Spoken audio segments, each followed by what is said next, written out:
By the end of this story, you'll discover what a person is capable of when they're emotional and angry. Marriage had always been a balance of love, trust, and compromise. For Claire and me, I thought those elements were firmly in place. We'd been together for 6 years, navigating life's ups and downs as a team. When she announced her pregnancy, it felt like everything we had worked for was coming together. It wasn't just a new chapter for us, it was the start of a family. The first few months after her announcement were some of the happiest times I can remember. We threw ourselves into preparing for the baby, poring over parenting books and picking out baby names. I spent hours putting together the crib and painting the nursery, imagining the day I'd hold our child for the first time. Claire seemed just as invested, her face glowing in a way that made me fall in love with her all over again. But as the pregnancy progressed, I started to notice subtle shifts in her. She became quieter, more reserved. At first, I told myself it was just the physical toll of pregnancy or the stress of impending parenthood. I did my best to be supportive, taking on extra chores around the house and making sure she had everything she needed. During this time, my brother Adam started visiting more often. He's always been the charismatic one in the family, the kind of guy who could walk into a room and have everyone's attention without trying. He's been my rock for as long as I can remember, someone I've looked up to even when I didn't want to admit it. Adam wasn't alone, though. His girlfriend, Emma, usually came with him. Emma's the kind of woman who turns heads wherever she goes. Smart, beautiful, confident. Together, Adam and Emma were almost annoyingly perfect. They had the kind of relationship people aspire to, the kind that made you believe in happy endings.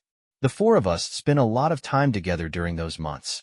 Dinners, casual conversations, planning for the baby. Adam and Emma were always there to lend a hand or offer advice. Having them around was a comfort, a reminder that I wasn't in this alone. Still, there was a small part of me that couldn't quite relax. It wasn't anything I could put my finger on, just a vague feeling that something was off. Claire seemed distracted sometimes, her mind elsewhere even when we were together. I told myself it was nothing, that she was just tired or overwhelmed. One evening, I came home from work to find Claire and Emma laughing in the kitchen. Adam had stepped out, and the two of them were chatting over mugs of tea, their laughter filling the house. It was a welcome sight, one that reminded me how lucky I was to have this support system. As Claire's pregnancy went on, her energy seemed to wane more and more. She reassured me that she was fine, blaming her fatigue on the pregnancy, and I chose to believe her. Why wouldn't I? She was my wife, and we were in this together. Adam and Emma started visiting less frequently as Adam got busier with work, but when they did come by, their presence always felt like a breath of fresh air. Watching them together made me feel hopeful about my own marriage. If they could navigate life's challenges so effortlessly, surely Claire and I could too. Still, that faint unease lingered in the back of my mind. I told myself it was just nerves, that becoming a father was enough to make anyone second-guess everything. Adam's visits during Claire's pregnancy became something I looked forward to. He was always ready to lend a hand, whether it was putting together furniture for the nursery or helping me brainstorm baby names. Emma often joined him, her calm and grounded demeanor complementing Adam's easygoing nature. Emma had a way of making people feel at ease. She wasn't just Adam's girlfriend. She was part of the family. Over time, I found myself confiding in her about things I didn't even feel comfortable sharing with Adam. Small insecurities about becoming a father, the occasional tension I felt with Claire, and my concerns about how life would change after the baby arrived. Emma listened without judgment, offering advice that was thoughtful and genuine. One evening, the four of us were sitting in the living room after dinner. Adam and I had opened a couple of beers while Claire and Emma sipped on sparkling water. The conversation flowed easily, touching on everything from work to childhood memories. Adam started telling a story about one of our family vacations, a trip to the mountains where I'd managed to get lost for hours. Emma laughed so hard at Adam's exaggerated retelling that tears streamed down her face.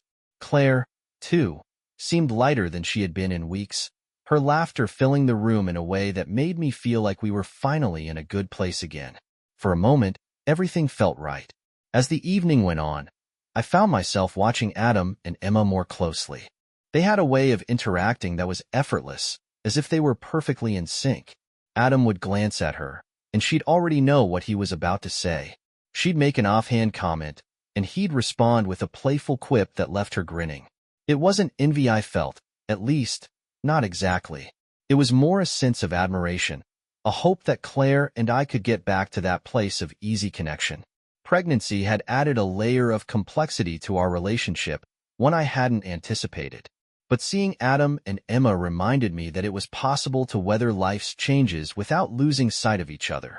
In the weeks that followed, Adam and Emma's visits became a regular fixture in our lives.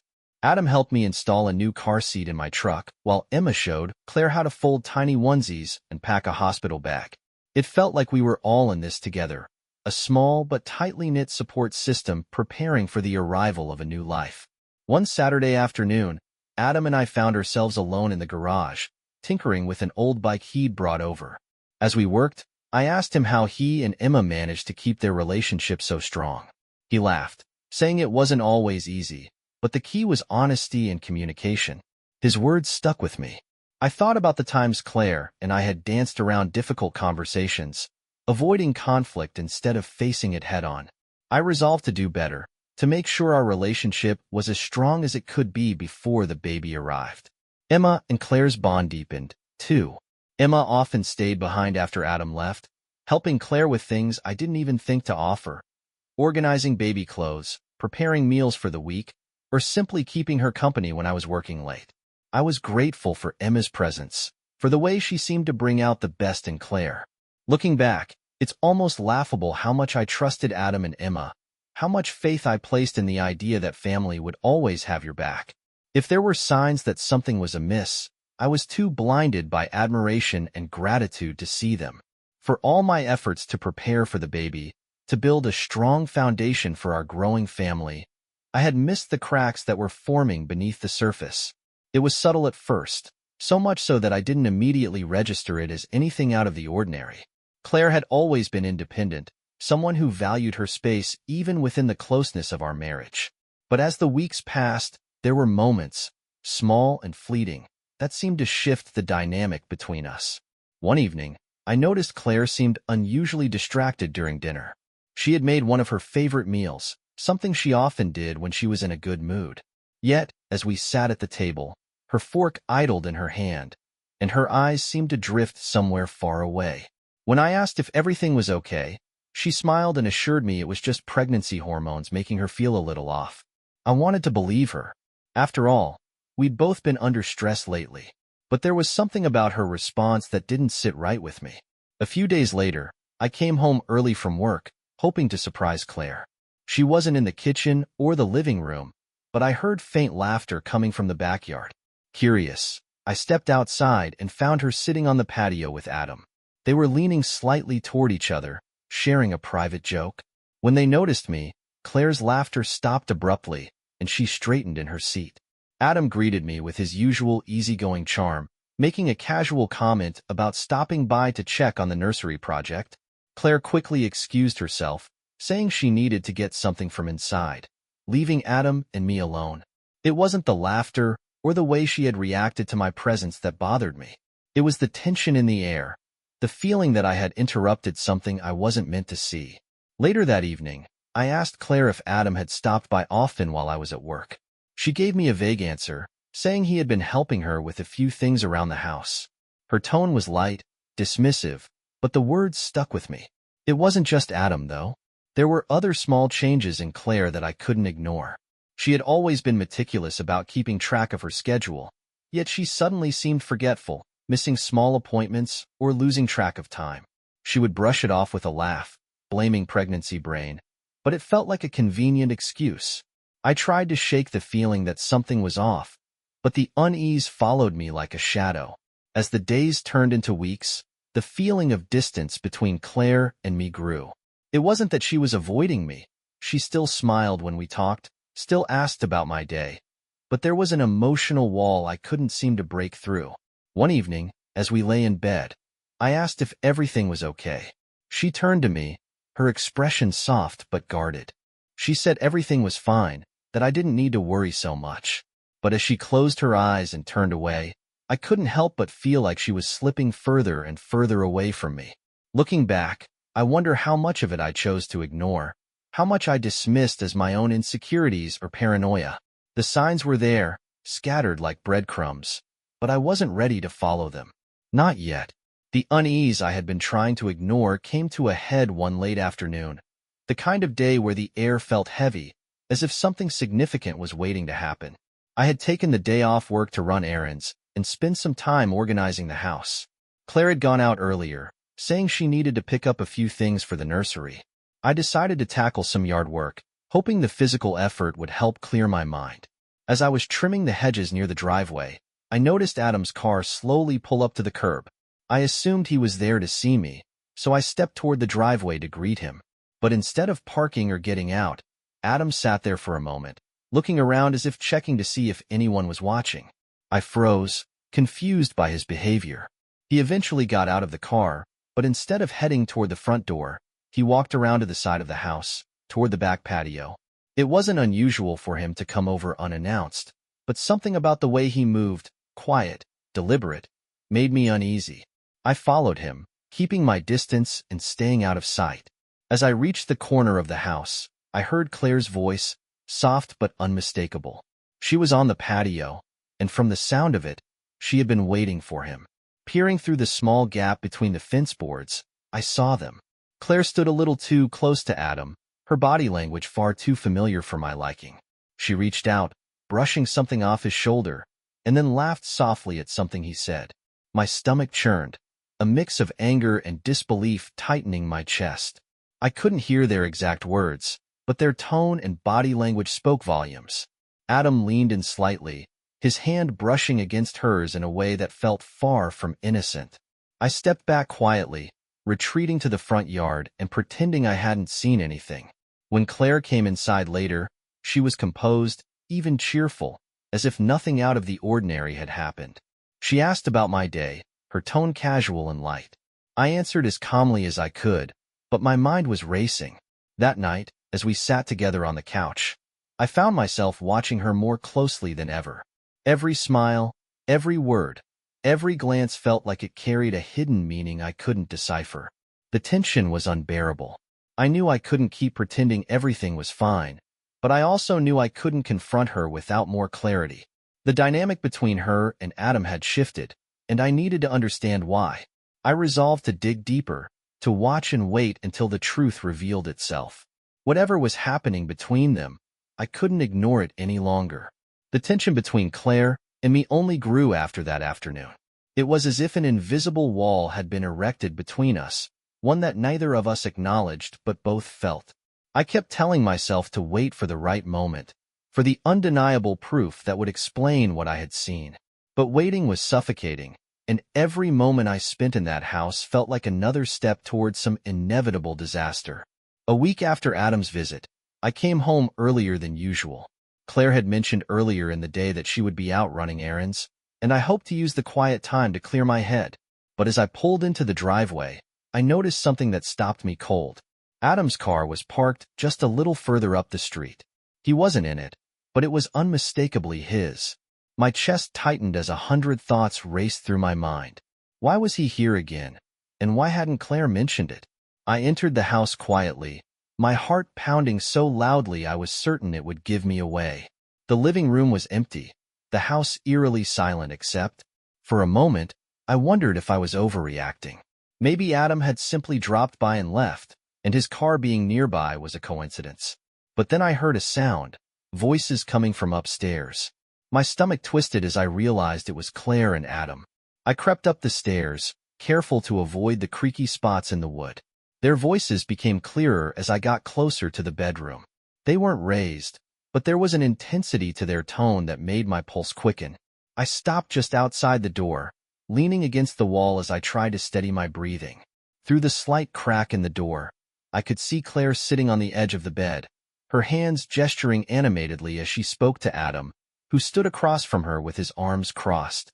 I couldn't make out everything they were saying, but fragments of their conversation reached me. "He's starting to notice," Claire said, her voice tinged with frustration. Adam replied, his tone low and measured, but I caught the words careful and nothing to worry about. I felt like the air had been knocked out of me. Whatever this was, Whatever they were discussing, it wasn't something innocent. I stepped back, my mind racing. Bursting in now would accomplish nothing. I needed to know exactly what was happening. So, I retreated downstairs and waited. An hour later, Adam came down the stairs, his demeanor casual as he walked to the door. He didn't see me sitting in the corner of the living room, watching his every move. Claire appeared a moment later, her hand brushing against his shoulder as she saw him out. When she turned back into the house, our eyes met. She froze, her face betraying a flicker of surprise before she quickly composed herself. "Didn't hear you come in," she said, her tone breezy, as if nothing had happened. I simply nodded, pretending to accept her explanation while my mind reeled. That night, I couldn't sleep. The image of Claire and Adam in the bedroom replayed in my mind, and the weight of their words crushed me. He's starting to notice. What exactly was I noticing? What were they hiding? I knew I couldn't confront her just yet. Every instinct told me there was more to uncover, and I needed to approach this carefully. If she was lying to me, and every sign pointed to the fact that she was, I wanted the whole truth before I acted. The thread was unraveling, and I was determined to follow it to the end, no matter where it led. I had spent days trying to piece together the fragments of suspicion that had taken over my mind. Each glance, each word, each moment between Claire and Adam had slowly stripped away the trust one had built my life around. Yet, I couldn't bring myself to fully accept what my instincts screamed at me. That was until the day I walked into the undeniable truth. It had been an unplanned return home. My job had finished early, and instead of calling Claire to let her know I was on my way, I decided to surprise her. Maybe it was some quiet hope that catching her off guard would put my mind at ease, that I'd find her immersed in something mundane and feel foolish for doubting her. When I pulled into the driveway, Claire's car was there, as expected. But parked further down the street was Adam's car, and this time, the sight of it didn't just unsettle me, it ignited something primal in my chest. I entered the house quietly, the way you do when you don't want to alert someone to your presence. It was a habit born from suspicion, but this time, it led me straight to the answers I wasn't ready for. The house was silent, save for the faint sound of something from upstairs. My stomach churned as I ascended the staircase, each step feeling heavier than the last. The door to our bedroom was slightly ajar, and the sounds became clearer as I approached. It was Claire's voice, muffled but unmistakable, followed by a low murmur that could only belong to Adam. My heart pounded in my chest, each beat echoing like a warning bell. I reached the door and pushed it open without thinking, the scene unfolding before me like a nightmare I couldn't escape. Claire and Adam were tangled together in bed, their bodies bare, their intimacy blatant and undeniable. Time seemed to freeze as my mind struggled to process what I was seeing. My wife, pregnant with what I had believed to be our child, was with my own brother. The betrayal was so deep, so raw, that for a moment, I couldn't even find the words to speak. Adam was the first to notice me. His face paled, his body stiffening as he scrambled to cover himself. Claire turned to look at me, her expression a mixture of shock and something else, something that looked alarmingly like guilt, as though she had been caught doing something she had known was wrong all along. I don't remember the exact words that left my mouth, only the raw, guttural sound of rage and heartbreak. They both tried to speak, their voices overlapping in a jumble of excuses and pleas, but I couldn't hear them. The anger that coursed through me was like nothing I had ever felt before. This wasn't just betrayal. It was an annihilation of everything I had believed in. My wife, my brother, my family. All of it had been tainted by their selfishness, their lies. I didn't stay to listen to their justifications. The sight of them together, the realization of what had been going on behind my back, was too much to bear. I left the house, slamming the door behind me and driving away without a destination in mind. The truth was out, and it was worse than I could have imagined. When I drove away from the house, the image of Claire and Adam together burned into my mind, rage and betrayal twisting inside me like a storm I couldn't control. I didn't know where I was going, but I knew I couldn't sit with the weight of this alone. As if on autopilot, I found myself heading to Adam's place, the home he shared with Emma.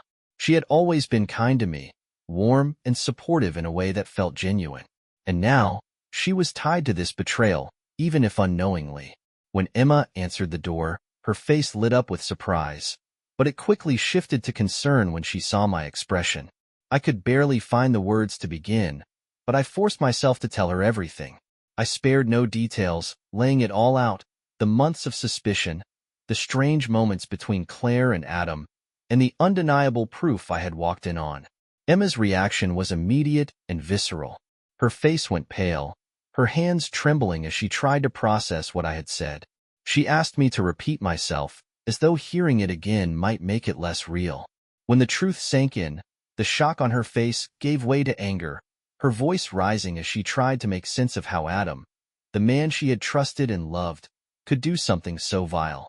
The emotions in the room were raw and unfiltered: grief, disbelief, fury. I could see the same pain in her eyes that I felt in my chest, and it was in that shared devastation that an idea began to form. At first, it was just a passing thought, something born out of the deep, consuming hatred I felt for both Claire and Adam. But as I looked at Emma, standing there with tears streaking her face, the thought solidified into something more. I told her I wanted revenge, not just against Claire, but against Adam too. I wanted them to feel the same kind of pain they had inflicted on us, to see their perfect little secret come crashing down. Emma stared at me for a long moment, her breath hitching as she tried to compose herself. I could see the conflict in her eyes, the way her emotions warred with her rationality. But then she nodded, her voice steady as she said she wanted the same. We sat down on her couch, the air between us thick with unspoken understanding. I wasn't sure who brought it up first, whether it was me or her, but the suggestion hung in the air like a match waiting to be struck. If they could betray us, why shouldn't we do the same to them? It wasn't about love or even lust. It was about making a statement, about taking back the power that they had stolen from us. Emma didn't hesitate for long. She agreed, her voice firm and resolute. What followed felt like a blur, a mixture of anger and desperation that neither of us could hold back. There was no tenderness in what happened between us, no softness. It was raw, fueled by the shared betrayal that bound us together in that moment. When it was over, we lay there in silence, the weight of what we had done settling over us. Emma stared at the ceiling, her expression unreadable, while I tried to process the whirlwind of emotions coursing through me. But as the silence stretched on, a grim satisfaction began to replace the anger in my chest. For the first time since walking in on Claire and Adam, I felt like I had regained some semblance of control. Emma turned to me, her eyes still glossy with tears, and whispered something that I will never forget. They deserve to know. And in that moment, I knew what we would do next. The plan was simple. Emma and I agreed that what we had done shouldn't stay a secret. It wasn't enough to take our revenge. They needed to know. They needed to feel the sting of betrayal, the humiliation of being exposed. 2 days later, the opportunity presented itself. Adam and Claire had planned a casual dinner at our house, an attempt to smooth things over after my cold departure a few days earlier. The audacity of it only fueled my anger. I agreed to host, playing along like nothing was wrong, while Emma and I prepared for what would come next. The evening began uneventfully. Adam arrived first, his smug charm intact, as if he had done nothing wrong. Claire followed shortly after, her smile strained but hopeful. I could see her relief when I didn't bring up what had happened or press her with questions. They both thought they had escaped the worst of it. Emma arrived last, her entrance calm and composed, though I could sense the tension simmering beneath her polished demeanor. She greeted everyone politely, her eyes lingering on Adam with an intensity one doubted he noticed. We sat at the dining table, the conversation light and shallow. Claire tried to steer the evening toward topics unrelated to recent events, but her nervous energy betrayed her. Adam, on the other hand, was at ease, laughing and joking as if he owned the room. Halfway through the meal, I decided it was time. I looked at Emma, and she gave me a slight nod, her expression resolute.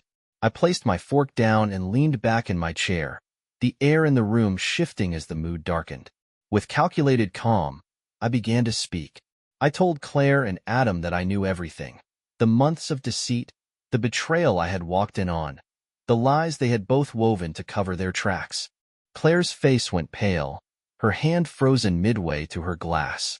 Adam's expression faltered for the first time, the easy confidence replaced by a flicker of uncertainty.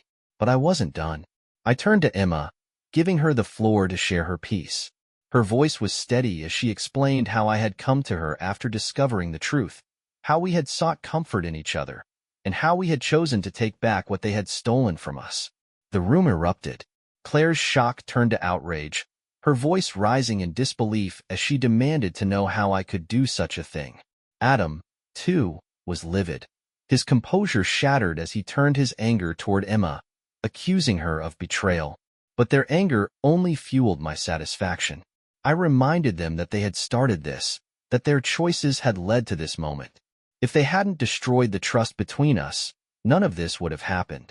Adam stood, his face flushed with rage, but I stayed calm, watching him unravel. Emma, too, held her ground, her voice sharp and cutting as she reminded him of his lies and hypocrisy. Claire turned to me, tears streaming down her face as she begged me to reconsider, to forgive her. But her pleas fell on deaf ears. I told her that whatever we had once shared was gone, and no amount of apologies could change that.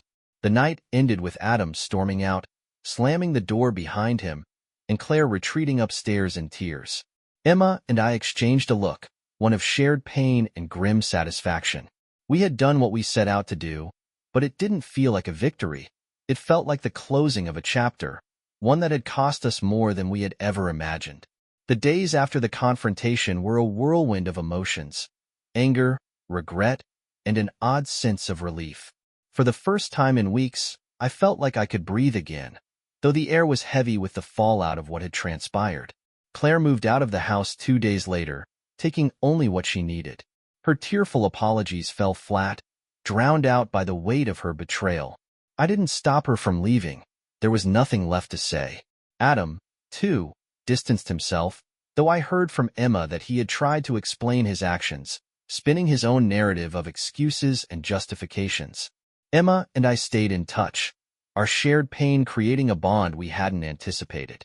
At first, it was awkward, two people who had been thrown together by circumstances neither of us wanted. But over time, our connection became one of mutual support, a way to navigate the aftermath of betrayal without feeling completely alone. Claire eventually reached out, not to apologize again, but to discuss the logistics of divorce. The process was surprisingly quick, as neither of us wanted to prolong the inevitable. Adam and Emma's relationship, unsurprisingly, didn't survive. Emma ended things not long after our confrontation, refusing to entertain any more of Adam's excuses. She moved on with a quiet dignity that I deeply admired. As for me, rebuilding wasn't easy. Trust, once broken, is a hard thing to restore, even in oneself. There were days when the bitterness threatened to consume me, when I questioned everything I thought I knew about love and loyalty. But slowly, life began to take on a new rhythm. Looking back, I wouldn't call what happened a blessing, but it did teach me something invaluable. Betrayal, as devastating as it is, doesn't have to define you. It can break you, yes, but it can also reveal your strength, your resilience, and your capacity to rebuild. Claire's choices had shattered the life we built, but in the ruins, I found something I hadn't expected, a chance to move forward. And for that, I was grateful. Share your thoughts about this situation in the comments.